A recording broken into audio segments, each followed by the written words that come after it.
Bismillahirrahmanirrahim. Assalamualaikum warahmatullahi wabarakatuh. Alhamdulillahirrahmanirrahim.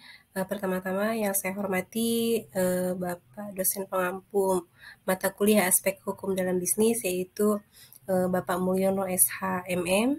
Perkenalkan, nama saya Nur Saadah dengan NIM 28922700007 dari Prodi Manajemen Fakultas Ekonomi dan Bisnis Universitas Pancasakti Bekasi.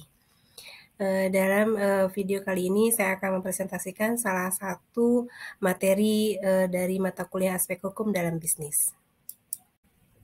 Di video kali ini saya akan mempresentasikan mengenai arbitrase dan alternatif penyelesaian sengketa. Permasalahan atau sengketa sering terjadi di kehidupan masyarakat. Permasalahan atau sengketa biasanya banyak terjadi pada berbagai lini kegiatan ekonomi dan bisnis. Perbedaan pendapat, benturan kepentingan, hingga rasa takut dirugikan kerap menjadi sebab permasalahan atau sengketa tersebut terjadi. Secara umum, proses penyelesaian sengketa dapat diklasifikasikan menjadi dua, yaitu penyelesaian sengketa melalui litigasi atau litigation, dan penyelesaian sengketa di luar pengadilan yang dikenal dengan alternatif penyelesaian sengketa. Alternatif penyelesaian sengketa atau alternative dispute resolution ini adalah penyelesaian sengketa atau perselisihan di luar pengadilan, dikenal dengan alternatif penyelesaian sengketa atau ADR. ADR pertama kali dikembangkan di Amerika Serikat pada tahun 1960 akibat dari ketidakpuasan atas kelambatan, biaya tinggi, dan ketidakcakapan dari proses litigasi. Apa saja sih tujuan dari ADR ini? Yang pertama yaitu untuk meringankan atau menghilangkan tumpukan perkara, biaya, dan penundaan di pengadilan. Yang kedua yaitu untuk menyediakan penyelesaian sengketa yang efektif. Efektivitas dalam penyelesaian sengketa dapat mempengaruhi faktor biaya, kecepatan, dan kepuasan para pihak yang bersengketa. Yang ketiga yaitu untuk meningkatkan keterlibatan masyarakat dalam proses penyelesaian sengketa. Dan yang keempat yaitu untuk memudahkan akses kepada keadilan. Di Indonesia, secara formal yuridis, alternatif penyelesaian sengketa diatur dalam Undang-Undang Nomor 30 Tahun 1999 tentang arbitrase dan alternatif penyelesaian sengketa (APS).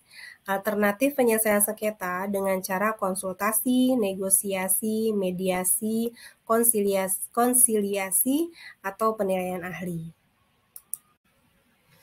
Untuk konsultasi, ini merupakan suatu tindakan yang bersifat personal antara suatu pihak tertentu, yang disebut dengan klien dengan pihak lain yang merupakan pihak konsultan, yang memberikan pendapatnya kepada klien tersebut untuk memenuhi keperluan dan kebutuhan kliennya tersebut.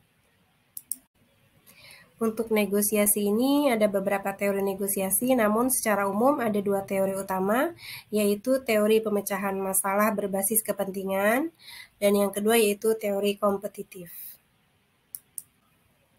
Untuk mediasi ini, mediasi adalah suatu proses penyelesaian sengketa secara damai yang melibatkan bantuan pihak ketiga untuk memberikan solusi yang dapat diterima pihak-pihak yang bersangkutan. Ada beberapa jenis mediasi, namun pada dasarnya dapat diklasifikasikan dalam 5 kategori, yaitu mediasi sukarela, mediasi wajib, mediasi fasilitatif, mediasi evaluatif, dan transformatif. Kemudian teknik berikutnya yaitu konsiliasi. Penyelesaian melalui konsiliasi dilakukan melalui seorang atau beberapa orang atau badan komisi konsiliasi sebagai penengah yang disebut konsiliator dengan mempertemukan atau memberi fasilitas kepada pihak-pihak yang berselisih untuk menyelesaikan perselisihannya secara damai. Konsiliator itu ikut serta secara aktif memberikan solusi terhadap masalah yang diperselisihkan. Selanjutnya yaitu arbitrase. Kata arbitrase berasal dari kata arbitare bahasa Latin, arbitrage Belanda, arbitration Inggris, Schiedsspruch itu bahasa Jerman, dan arbitrage Perancis, yang berarti kekuasaan untuk menyelesaikan sesuatu menurut kebijaksanaan atau damai oleh arbiter atau wasit. Menurut pasal 1, angka 1 Undang-Undang Nomor 30 Tahun 1999 tentang AAPS, arbitrase adalah cara penyelesaian suatu sengketa perdata di luar peradilan umum yang didasarkan pada perjanjian arbitrase yang dibuat secara tertulis oleh para pihak yang bersangkutan. Lalu apa sih perbedaan antara arbitrase, mediasi, dan konsiliasi ini? Arbitrase adalah penyelesaian dengan menggunakan bantuan pihak ketiga, arbiter, di mana para pihak menyatakan akan menaati putusan yang diambil oleh arbiter. Sedangkan mediasi juga menggunakan bantuan dari pihak ketiga, mediator. Namun, mediator hanya bertugas menjembatani para pihak tanpa memberikan pendapat-pendapat mengenai penyelesaian sengketa. Meskipun sama-sama menggunakan bantuan dari pihak ketiga, konsiliator, namun untuk konsiliasi bersifat lebih formal daripada mediasi.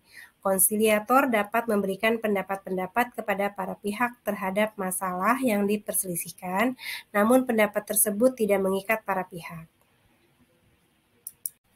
Jadi kesimpulannya adalah masing-masing penyelesaian sengketa non-litigasi maupun litigasi memiliki ciri khas atau karakteristik yang berbeda-beda. Setiap metode juga memiliki kekurangan serta kelebihan.